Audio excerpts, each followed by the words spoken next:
This is IGN. The most charming video game bubble wrap you'll ever pop, and not much more. This is your IGN review of Yoshi and the Mysterious Book by Tom Marks. It's always a drag when a game you're looking forward to disappoints, but it's even sadder when it shows you exactly how it didn't have to at the same time. Yoshi and the Mysterious Book is a puzzle platformer that puts its emphasis squarely on the puzzle part. Each level is based around some novel, little, or sometimes quite big creature that Yoshi must lick, lift, or lob to learn all he can about it. These bits of information are logged as discoveries, and they range from how a flower person's petals turn orange when it eats an apple to how a murderous scythe monster can't see you when hiding in tall grass. Discoveries can also be made about the level itself, rewarding you for breaking tough objects, finding hidden smiley flowers, or just reaching an end goal, although even that won't end the level if you want to keep exploring. The breadth and variety here is definitely something to celebrate. There are dozens of unique creatures, nearly all of which are charming to look at and carry some decently interesting mechanical gimmick for their level to be built around, as well as future levels where they might also show up. There's a green critter with the head of a bubble wand, a jellyfish that acts as one of those rich person water jetpacks, bubblegum guys that multiply excessively when hopped on, a giant drill-nosed warthog you can ride, a bouncy hula-hooping bird, and so many more. The levels you initially meet each one in are designed to both teach you about that creature and then take advantage of it to complete some goal, only a small handful of which are the typical go-to-the-right structure you might expect from previous Yoshi games. An early level about bees has you recovering stolen flowers, while one about a fisherman wants you to reel in the biggest fish in the pond. All the while, you'll be peppered with a near-constant stream of discoveries just for trying to figure out where to go or how this particular critter behaves, flooding your brain with dopamine and your screen with stamps that mark your achievements.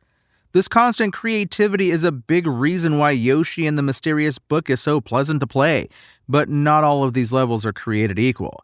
Figuring out how to best travel by Seabird was a fun challenge, but aimlessly running around a Shy Guy village to make them all play music at the same time was far less inspired.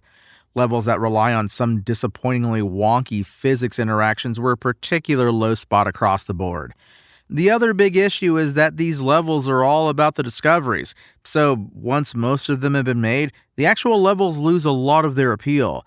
There's very little that's intrinsically fun or interesting about completing these stages after the map is already covered with your past accomplishments, which makes revisiting them to find discoveries you missed, which is the entire pitch of what Yoshi and the Mysterious Book wants you to do, a lot less amusing. This is basically a stack of themed sheets of bubble wrap.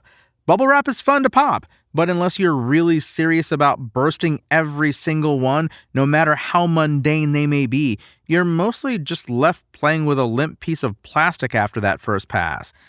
This wouldn't be such a big problem if later levels asked you to put the discoveries you made into practice in more interesting or creative ways, but therein lies Yoshi and the Mysterious Book's greatest letdown.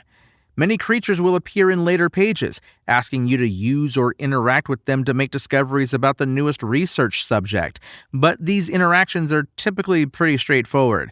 The maps themselves are so small that there isn't much room for the newest creature to share the spotlight while you're learning about it.